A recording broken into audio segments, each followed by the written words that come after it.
Buenos días, buenas tardes, buenas noches, bienvenidas al podcast distópico, la producción noticiosa, el resumen semanal que ofrecemos desde Revista Distopía cada viernes para repasar un poco las noticias que estuvieron comentándose y sucediendo en la Argentina, principalmente con alguna noticia internacional también durante los últimos días.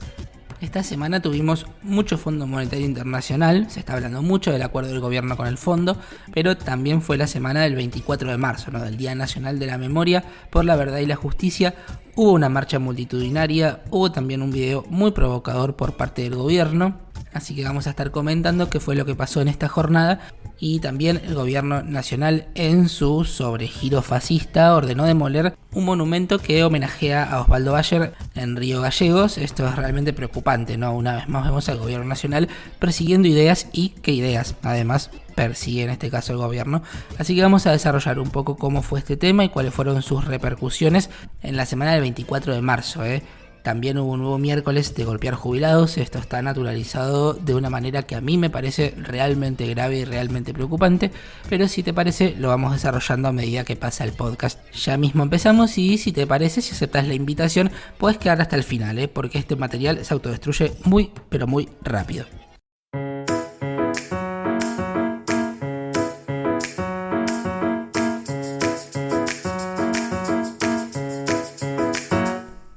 Ahora sí empezamos con el podcast de esta semana y vamos a empezar hablando del 24 de marzo porque este lunes que pasó fue el Día Nacional de la Memoria por la Verdad y la Justicia, día en el cual se recuerda el inicio de la última dictadura eclesiástico cívico-militar en Argentina, la dictadura de Videla, la dictadura genocida. Seguramente ya todos sabrán de qué estamos hablando y como se venía anticipando, se habló bastante de esto en los últimos días. La Casa Rosada publicó un video por el 24 de marzo, una nueva provocación, una estrategia un poco usada, ¿no? Ya lo han hecho para el Día de las Mujeres, lo han hecho para el 12 de octubre. La discursiva oficialista está un poco estancada, tiene mucha pirotecnia, pero está un poco estancada, está repitiéndose a sí misma en una velocidad bastante rápida. Pero la cosa es que publicó el gobierno este video, un video donde no repudia el terrorismo de Estado, habla de memoria completa, este es el concepto que surge, y se relata básicamente la visión de los genocidas acerca del 24 de marzo. La voz es la de Agustín Laje, que es uno de los principales agentes de la famosa batalla cultural del gobierno. Es además quien está a cargo del think tank, ¿no? de esta usina de pensamiento de los libertarios, y es uno de los principales intelectuales cercanos a Milei junto a Nicolás Márquez, y los conocemos, ¿no? Son misóginos, son supremacistas, son homodiantes, así que te imaginarás, ¿no? Cuál fue el cariz de este video, que me parece que no hace falta repasarlo demasiado ni compartir ningún fragmento. La cosa es que la Plaza de Mayo y la mayoría de las plazas de todo el país volvieron a tener manifestaciones en contra de la dictadura. Puntualmente la Plaza de Mayo, que es la más visible por obvias razones, se volvió a llenar, desbordó en un acto único de los organismos. Generalmente había dos marchas, ¿no? Una más ligada a los organismos allegados al peronismo, si se quiere, o al kirchnerismo, y otra marcha asociada a la izquierda. Bueno, este año confluyeron y hubo movilizaciones importantes además en todo el país, ratificando uno de los puntos de consenso de bastante gente en el país, ¿no? Hemos visto varios durante el gobierno de Javier Milei que se han traducido además en marchas muy multitudinarias. Podemos mencionar, por ejemplo, las marchas universitarias, podemos mencionar también las marchas por los jubilados, acompañando a los jubilados y las jubiladas, también la marcha apoyando al colectivo de la diversidad a principios de este año después del discurso de Davos de Milei, y también el repudio a la última dictadura, a los discursos apologistas, a los discursos negacionistas. Así que vemos que de alguna manera socialmente hay algunos límites que están establecidos, no voy a decir por la totalidad, pero sí por vastos sectores de la sociedad. Hubo un anuncio por parte del gobierno, el vocero presidencial Manuel Adorni dijo que se van a desclasificar archivos de la dictadura que de todos modos ya estaban desclasificados. De hecho, este gobierno desmanteló áreas y equipos que investigaban este material, pero bueno, fue el anuncio que hizo Adorni, que también dijo que el Estado argentino va a decir ante la Comisión Interamericana de Derechos Humanos que el atentado del ERP, el Ejército Revolucionario del Pueblo, hacia Humberto Viola y su familia fue un crimen, un delito de lesa humanidad, otro capítulo más en su batalla cultural, aunque en 1979 ya 5 personas fueron consideradas culpables de ese hecho y fueron condenadas a perpetua, ¿no? Pero bueno, fue un anuncio que pretendió ser pirotécnico por parte de Adorni. No lo hicieron el 24 de marzo, pero sí un día después. Derrumbaron un monumento que conmemora, que celebra a Osvaldo Bayer. Esto lo hizo Vialidad Nacional, es decir, es una orden que viene por parte del gobierno nacional, así que su máximo responsable es Javier Milei. Vimos todos el video, ¿no? Lo compartimos en las redes de Distopía también. Una excavadora, martillos neumáticos, una cuadrilla de Vialidad Nacional derrumbando este monumento con la cara de Osvaldo Bayer. Esto pasó en la provincia de Santa Cruz, y algo que difundió la página libertaria El Diario Santa Cruz fue que se buscaba realizar una limpieza del adoctrinamiento kirchnerista. Le dicen kirchnerista a Osvaldo Bayer, ¿no? Consideraron que se trataba de una estructura que representaba un homenaje militante, y también criticaron que tenía una inscripción en lenguaje inclusivo porque decía bienvenido, bienvenida con la X al final, ¿no? Osvaldo Bayer es una enorme personalidad de nuestro país, es un escritor, historiador, periodista, pensador cuya más grande obra, o quizás la más reconocida, es La Patagonia Rebelde. Él escribió un libro hablando sobre esta masacre, rescatándola del silencio básicamente, porque era un tema del que no se hablaba, y tuvo que ver con peones rurales que reclamaban condiciones laborales mínimas, ¿no? Fíjense qué actualidad, por otro lado, discutir un poco sobre estos temas. Como respuesta fueron perseguidos, torturados, deportados, y 1.500 personas más o menos fueron fusiladas y desaparecidas por el ejército, por policías y por estancieros, en uno de los casos más graves de terrorismo de Estado de nuestro país. Este monumento justamente se enmarcaba en una decisión del gobierno de esa provincia de impulsar una investigación judicial de memoria, ¿no?, de los más de 1.550 fusilamientos que tuvieron lugar entre 1920 y 1922, condenándolos justamente como crímenes de lesa humanidad. Osvaldo Bayer además fue uno de los principales defensores de los pueblos originarios, luchó mucho por defender a los pueblos originarios y tiene una vasta obra, tanto escrita como oral, en participación en diferentes congresos, conferencias, charlas y también en luchas vinculadas justamente con los pueblos indígenas de nuestro país. Por su postura crítica y su defensa a los derechos humanos, obviamente fue perseguido y fue exiliado durante la última dictadura, se exilió en Alemania, y es una figura central. Quien no lo quiera reconocer está faltando a la verdad.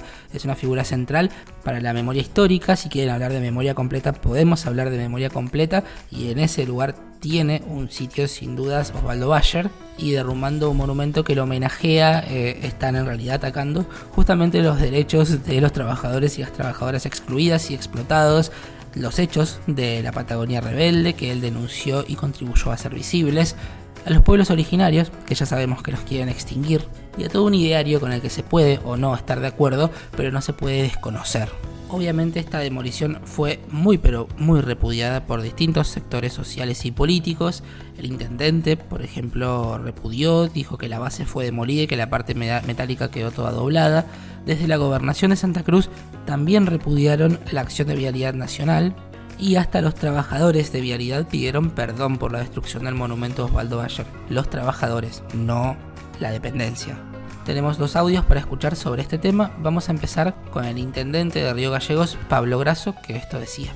No se animaron a que sea el 24, no se animaron. Yo, ¿sabés por qué no creo que no se animaron? Porque tenían que pagar el doble feriado. Son tan miserables que hasta en eso piensan estos tipos, ¿viste? Pero sí, yo creo que fue una planificación, y te vuelvo a repetir, con un justificativo que es mentira, absurdo. Un comunicado oficial debería diciendo que perjudica por el pluvial. ¿Qué pluvial me están hablando si jamás se inundó y no hay ningún pluvial en el medio del campo? Primero. Segundo, que avisaron a todos los organismos correspondientes, no le avisaron absolutamente a nadie. Entonces ahora no solamente no se hacen cargo de eso, sino que ahora están todos asustados, corriendo para todos lados sin poner la cara, y empiezan a justificar 3 o 4 muchachos con muy poca intelectualidad o una pobreza intelectual rotunda, justificando cosas que realmente no aprendieron en nada, ¿no es cierto? Entonces esto también es un aprendizaje. Prestemos atención a Argentina sobre lo que está pasando, que quieren borrar la historia. Podés estar de acuerdo o no, pero en parte nuestra historia también se aprenden. Bien, confirmaba el intendente que nadie le avisó, ninguna repartición provincial, que es algo que habían dicho desde el gobierno, y también que la excusa que dieron acerca de un problema hídrico en realidad no era tal. pero vamos a escuchar un siguiente audio, si se quiere, con un componente emocional más grande, porque a quien vamos a escuchar es Esteban Bayer, hijo de Osvaldo, que también criticó la demolición del monumento de su padre y cuestionó lo que todos estamos pensando, ¿no? Esto de pretender que por demoler un monumento, por atacar una figura histórica, la gente se vaya a olvidar de su legado. Algo que funciona te diría en contrario, pero vamos a escuchar a Esteban. Negar eso, que existió la Patagonia trágica, y bueno, vuelven a los mecanismos de siempre, ¿no? Quisieron tapar los crímenes de la Patagonia rebelde, pero no se, y ahora quieren tapar la figura de Osvaldo, siempre con violencia, siempre ocultando, haciendo caso omiso de la memoria, y no se dan cuenta, no aprenden de la historia. La memoria al final siempre triunfa, se va a imponer siempre la verdad.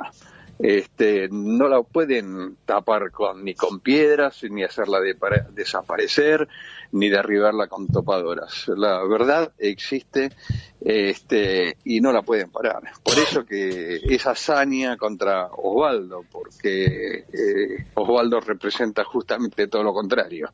Por momentos uno cree que son el pataleo de un ahogado que se está ahogando, ¿no? Porque no se entiende sino qué pretenden con este tipo de provocaciones, ¿no? ¿Qué pretenden derribando un monumento de Osvaldo? Que la gente ya no lo va a recordar, que van a tapar la verdad, que la gente se va a olvidar de la Patagonia rebelde. Es imposible.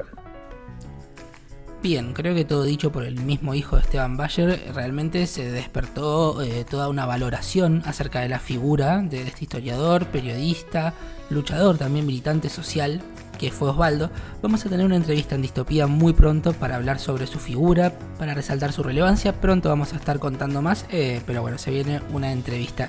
Y por lo pronto, si querés saber más acerca de su lucha vinculada con los pueblos originarios, lo contábamos hace unos días en Instagram. Está disponible en YouTube un documental que recomendamos ver, que es Jinetes de Roca, dirigido por Sebastián Díaz.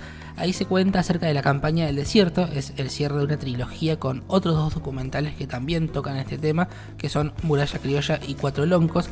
Los tres están en YouTube, los dos primeros ya estaban y Jinetes de Roca se sumó ahora. Recuperan el legado de Bayer, de hecho desmonumentar a Roca ha sido una propuesta justamente de Osvaldo, entre otras personas, y derriban un monumento a él, justamente, ¿no? Me parece bastante elocuente, bastante paradójico y también bastante perverso por parte del gobierno. La cosa es que puedes ver este documental, está liberado en YouTube, lo vamos a volver a compartir en nuestras historias, y nosotros en Distopía también conversamos con el director, con Sebastián Díaz, así que en nuestro canal de YouTube también está la entrevista. Saliendo de este tema, volvieron a reprimir esta semana a jubilados. Ya son tristemente conocidos los miércoles de reprimir jubilados, ¿no? De golpear jubilados. Es realmente perverso. Otra vez tengo que hablar de perversión vinculada con este gobierno, porque hemos naturalizado de una manera espantosa que todos los miércoles se le pega a jubilados, básicamente. Tiraron gas pimienta, se lastimó a jubilados y jubiladas, también una vez más a periodistas y hasta a una nena de 8 años. Es realmente increíble, es inadmisible y debería hablarse mucho más de esto que está haciendo el gobierno.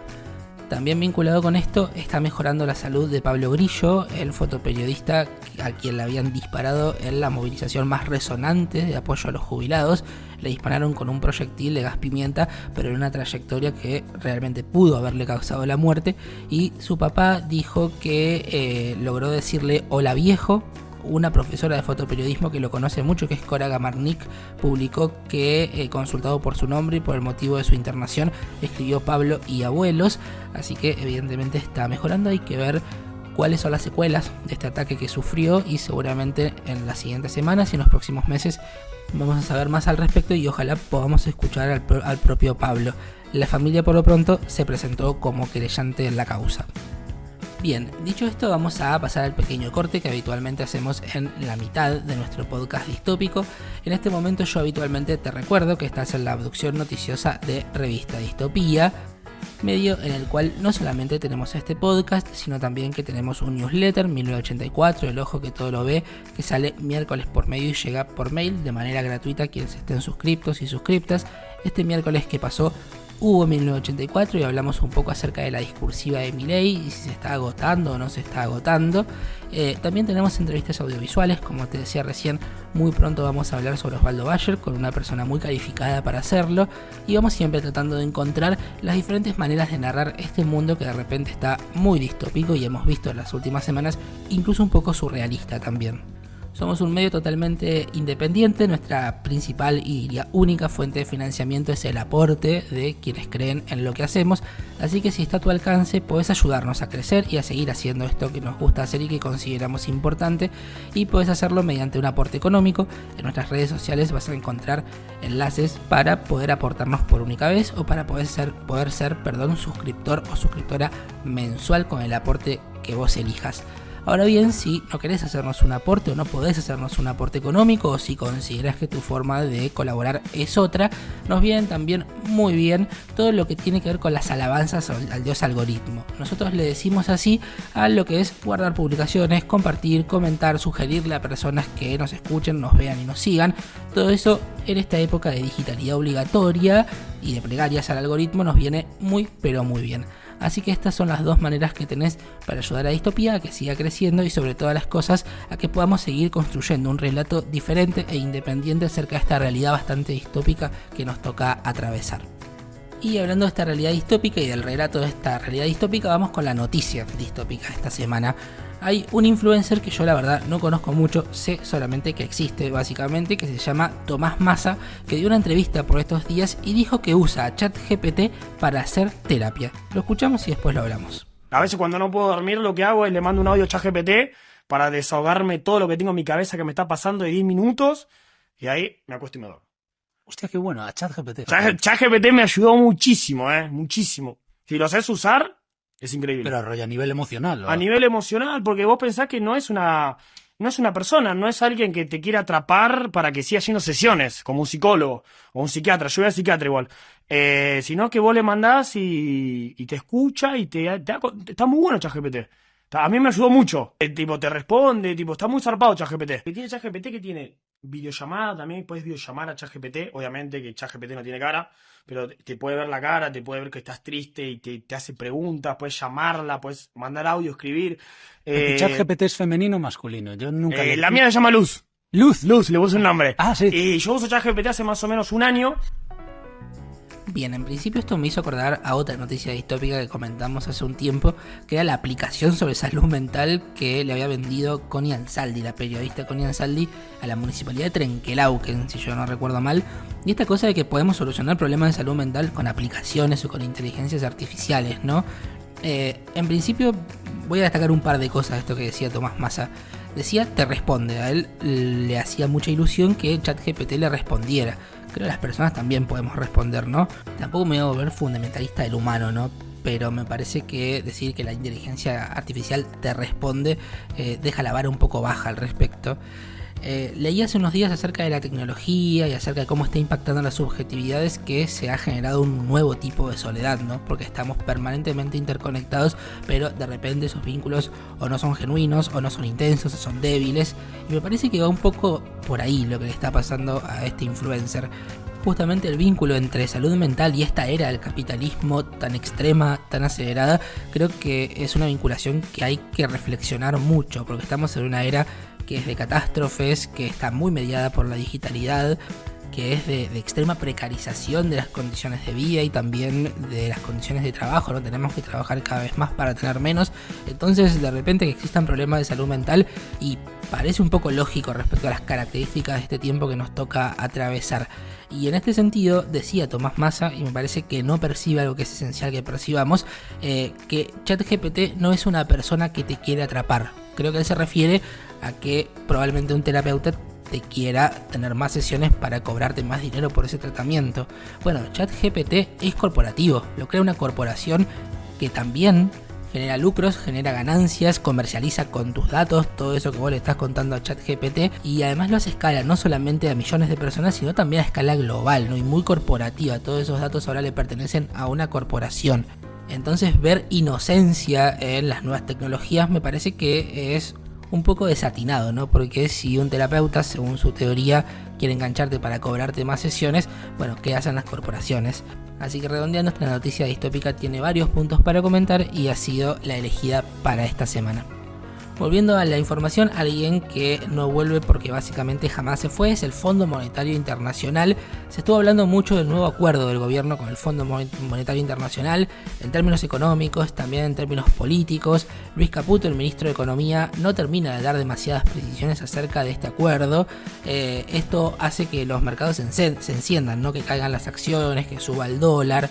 En el medio, la oposición está criticando muy fuertemente que el gobierno tenga que acudir al Fondo Monetario Internacional porque eso significa que no pudo conseguir dólares de forma genuina, y esta era una crítica que Javier Milei le hacía a los anteriores gobiernos de manera muy específica. La historia de Javier Milei, la historia política de Javier Milei está televisada, entonces está llena de archivos en los cuales se contradice en una era post-cancelación, ¿no? Pero hay muchos archivos que en momentos de debilidad se pueden usar de manera contundente para pegarle por esto. La cosa es que el gobierno se vio obligado a dar alguna precisión sobre este nuevo acuerdo con el FMI, cuyas consecuencias ya conocemos, ¿no? Y Luis Caputo dijo esto hace algunos días. Que el acuerdo iba a ser de 3.000 millones de dólares, otro decía de 5.000. Entonces le dije, bueno, por lo menos por ahí estaría bueno que pueda decir el monto que nosotros hemos acordado que el staff va a someter a aprobación del board. El monto que nosotros acordamos con el staff que iban a someter a aprobación del board, que es en definitiva el que decide si se aprueba esto o no. Ese monto es de 20.000 millones de dólares.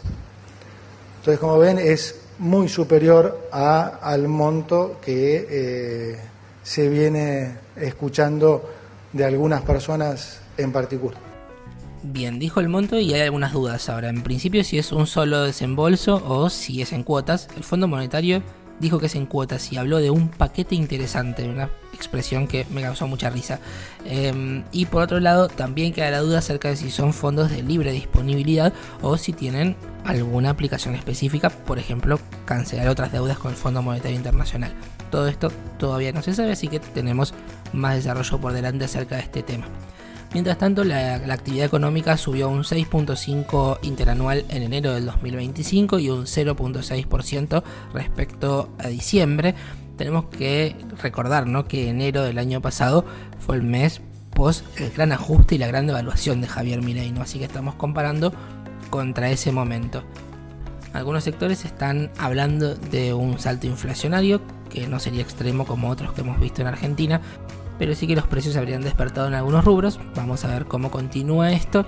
Y tenemos un audio más para compartir, que es el audio de un asesor del gobierno, de Demian Reidel, que es con el que Milei se quiere ganar el premio Nobel de Economía, ¿no? Que él dijo que están revolucionando la economía mundial. Bueno, esas cosas que dice Milei.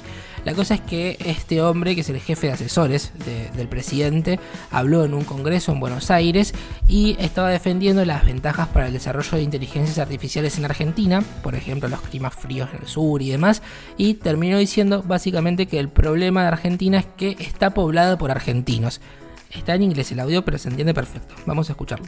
We have large extensions of land with access to energy, with access to water, in cold climates, which is sort of a cherry on the cake for the cooling of systems. And in an area without armed conflicts, without tsunamis, no earthquakes, there are not that many places on Earth with those things. Acá se Obviously, the viene. problem with this area is that it's populated by the Argentinians. So this is the one thing that we have fixed.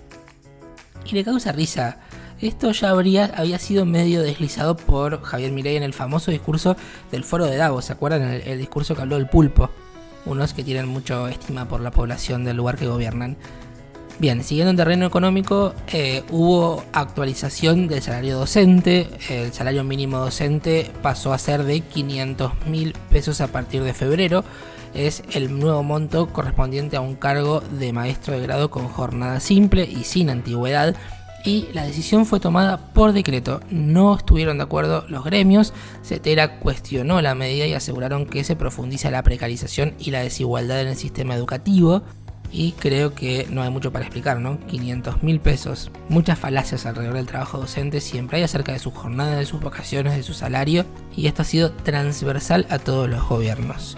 Lo que sí creció fue la industria farmacéutica, la facturación de la industria farmacéutica, porque en el cuarto trimestre del año pasado, el 2024, subió un 174.9%.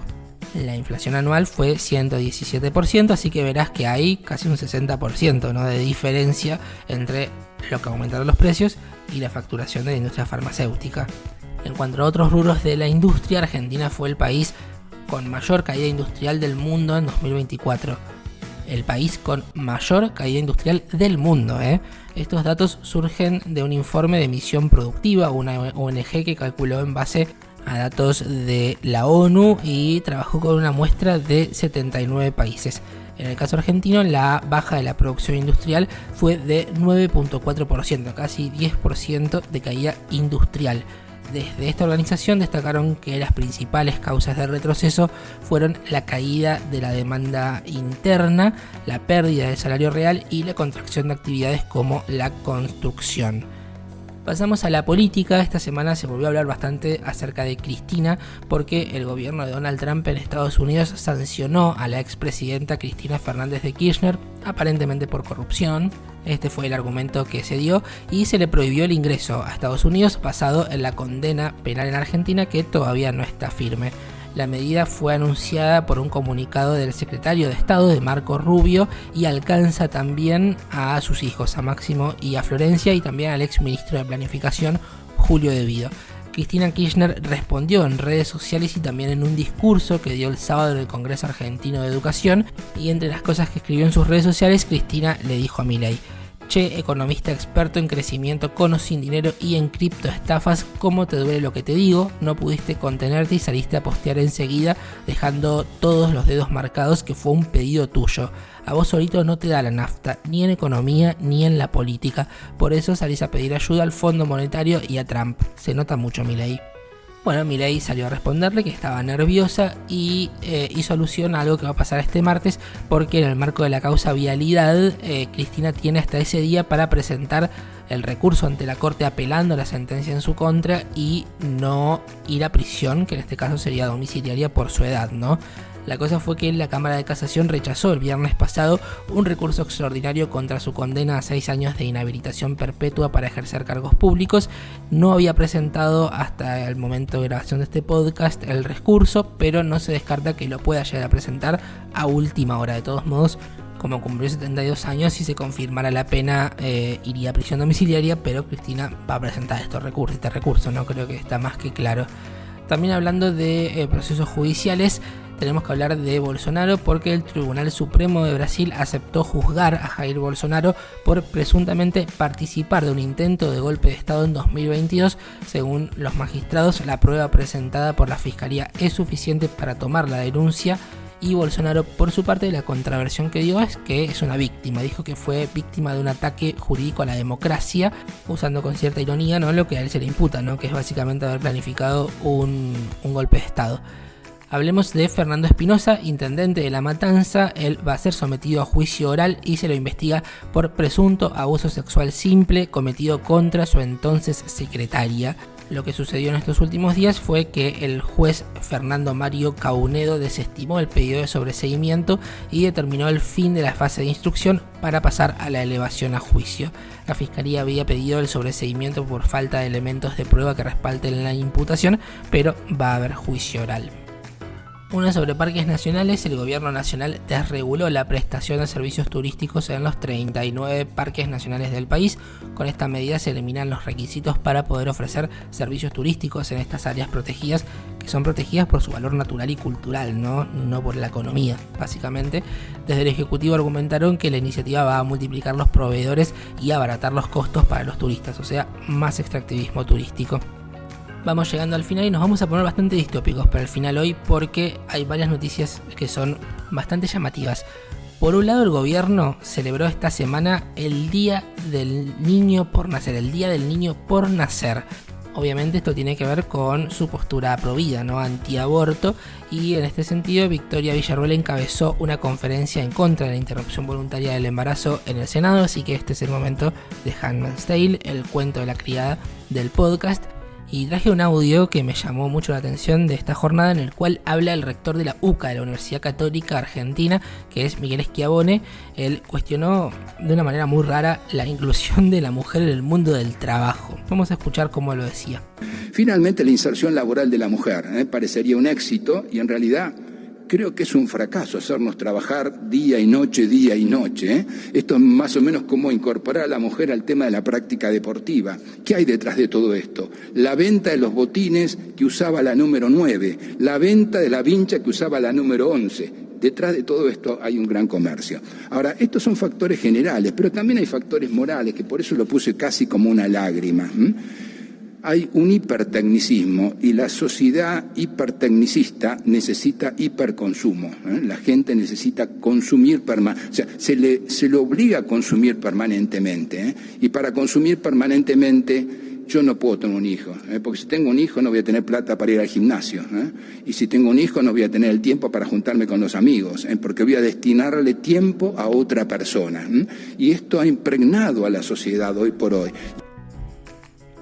Bien, inserte aquí el meme de la persona que saca, la señora que saca cálculos. Es el meme que tenés que imaginarte en este momento. En principio porque arranca con una proclama antitrabajo. Bueno, ahí podemos estar de acuerdo, trabajar no es precisamente agradable, o no lo es para todo el mundo. Sigue con una manifestación en contra o crítica del deporte como consumo, ¿no? Con el consumo asociado al deporte. Y ahí es donde empieza a ponerse raro, ¿no? Porque a él no le molesta que exista consumo asociado con el deporte, si tiene que ver con el deporte de los hombres, ¿no? Él no quiere que las mujeres hagan deporte y que haya gorras y merchandising vinculado con el deporte y las mujeres, pero no dice nada acerca de los hombres. En todo caso, él tendría que estar en contra del mercado vinculado con el deporte en general. Sin embargo, es una distinción. Él no quiere la inclusión de las mujeres en el deporte, y lo mismo dice acerca del mundo laboral. Formas subrepticias, bastante falaces, ¿no? De incorporar la división de roles tradicional que siempre ha inculcado la Iglesia, ¿no? Desde que existe como tal. Y se guarda para el final algunas palabras sobre el nacimiento de personas y la crianza, ¿no? Dice que las personas piensan en sí mismos y en vivir sus vidas, y no en dedicarle tiempo a un pequeño, ¿no? A un niño o una niña. Quizás no sea solamente por egoísmo, quizás sea que tener un hijo de repente es caro. Quizás no todas las mujeres simplemente quieran trabajar porque están enamoradas del trabajo, sino que hoy en día la realidad obliga al pluriempleo, ¿no? Un solo salario ya no garantiza abastecer todo lo necesario para que una persona o una familia pueda tener cubiertos sus gastos habituales, ¿no? Entonces me parece que el señor básicamente es un conservador que quiere a la mujer adentro de la casa, cocinando y cuidando a los niños. Es todo lo que tendrían que hacer las mujeres, y bueno, lo disfraza de una lectura de este tiempo, una lectura acerca del presente, un poco equívoca desde mi punto de vista. Como te decía que la cosa se puso distópica, también se inauguró por estos días la primera universidad evangélica del país en la ciudad de Buenos Aires. Uno puede decir, bueno, hay universidades católicas, que tiene que haya universidades evangélicas. Yo creo que la educación tiene que ser laica, ¿no? Que no tienen que existir ni católicas ni evangélicas. Y sí me parece que habla un poco acerca de este tiempo que se haya fundado esta casa de estudios en lugar de avanzar hacia el laicismo. Estuvieron presentes además políticos de todo el arco. Estuvo Jorge Macri, estuvo Martín Lustó, estuvo Guado de Pedro, estuvo el secretario de Culto de la Nación, o sea, un libertario que es Nahuel Sotelo, así que están todos de acuerdo.